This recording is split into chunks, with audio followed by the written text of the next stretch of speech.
Série, Le feu du réveil. Épisode 1. Les signes du réveil selon la Bible. Présenté par Ralph Ondima. Je n'ai pas choisi ce message au hasard. Il y a des années, en 2014, le Seigneur m'a montré quelque chose que je n'oublierai jamais.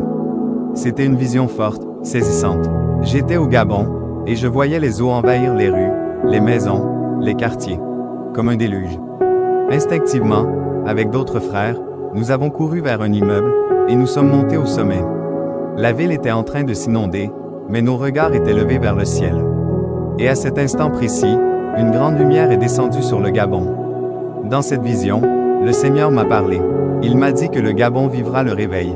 Ce jour-là, quelque chose s'est allumé en moi. Depuis, je n'ai jamais cessé de porter ce message.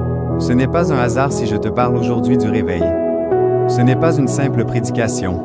C'est un feu que j'ai reçu, que je transmets. Et toi qui écoutes, tu fais peut-être partie de ceux que Dieu appelle à allumer ce feu dans cette génération. Alors, comment reconnaître les signes d'un vrai réveil selon la Bible? Est-ce simplement des gens qui pleurent dans une église, ou un prédicateur populaire? Pas du tout. 1. Le réveil commence toujours par la repentance.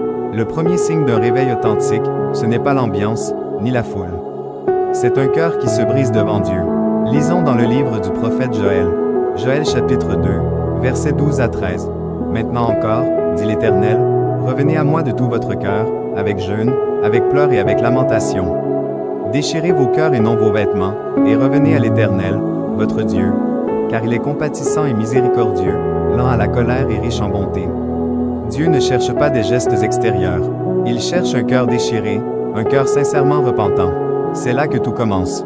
Chaque réveil dans l'histoire a commencé par des hommes et des femmes à genoux, confessant leurs péchés. 2. Le réveil amène une soif de la parole. Quand l'esprit de réveil souffle, il y a une faim spirituelle nouvelle. Les gens veulent entendre Dieu, lire la Bible, comprendre les Écritures. Ce n'est pas un effet de mode, c'est une transformation intérieure. Amos chapitre 8, verset 11. Voici, les jours viennent, dit le Seigneur, l'Éternel, où j'enverrai une famine dans le pays, non une famine de pain, ni une soif d'eau, mais la faim et la soif d'entendre les paroles de l'Éternel. Cette faim, ce désir brûlant de connaître Dieu, est un indicateur puissant que l'Esprit agit. 3. Le réveil révèle Jésus-Christ, non l'homme. Dans un vrai réveil, ce n'est pas un prédicateur qu'on élève, ni une église, ni un ministère. C'est Jésus, lui seul. Les regards sont tournés vers lui. C'est lui qu'on cherche, c'est lui qu'on veut ressembler. Jean chapitre 12, verset 32. Et moi, quand j'aurai été élevé de la terre, j'attirerai tous les hommes à moi. Le réveil attire les cœurs vers la croix, vers la sainteté, vers une vie entièrement consacrée à Christ. 4. Le réveil provoque une transformation sociale. Le réveil ne se limite pas à l'Église. Il impacte la société. Il change les familles, les quartiers, les lois parfois. Il renverse la corruption. Il restaure les écoles. Il guérit des villes entières. 2 Chroniques chapitre 7, verset 14. Si mon peuple sur qui est invoqué mon nom s'humilie, prie, et cherche ma face, et s'il se détourne de ses mauvaises voies, je l'exaucerai des cieux, je lui pardonnerai son péché, et je guérirai son pays. Voilà ce que Dieu veut faire du Gabon. Voilà pourquoi j'ai reçu cette vision. C'est pour ce genre de transformation. 5. Le réveil suscite des intercesseurs. Quand le réveil approche, Dieu réveille les veilleurs. Des hommes et des femmes qui prient la nuit, qui pleurent pour leur nation, qui se tiennent à la brèche.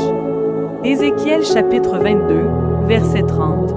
Je cherche parmi eux un homme qui élève un mur, qui se tienne à la brèche devant moi en faveur du pays, afin que je ne le détruise pas. Mais je n'en trouve point. Frère, sœur, es-tu cette sentinelle? Seras-tu de ceux qui veillent pendant que d'autres dorment?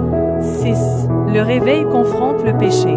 Dans un vrai réveil, le péché est mis en lumière, dénoncé, rejeté. Ce n'est pas la tolérance du compromis. C'est un cri contre tout ce qui offense Dieu. Jean chapitre 16, verset 8. Et quand il sera venu, il convaincra le monde en ce qui concerne le péché, la justice et le jugement. Le réveil ne flatte pas, il confronte. Il appelle chacun à se positionner. 7. Le réveil produit une mission nouvelle. Un réveil sans envoi est incomplet. Quand Dieu réveille un peuple, c'est pour l'envoyer.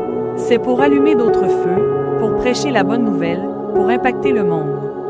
Matthieu chapitre 28, versets 19 à 20.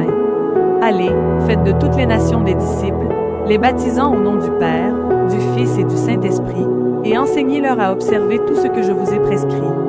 Aujourd'hui, je ne suis pas juste en train de te prêcher. Je t'invite, oui, je t'invite à rejoindre ce feu du réveil. Pas celui des hommes, mais celui de Dieu. Car le Gabon verra ce réveil. Le Saint-Esprit l'a dit, et je le crois.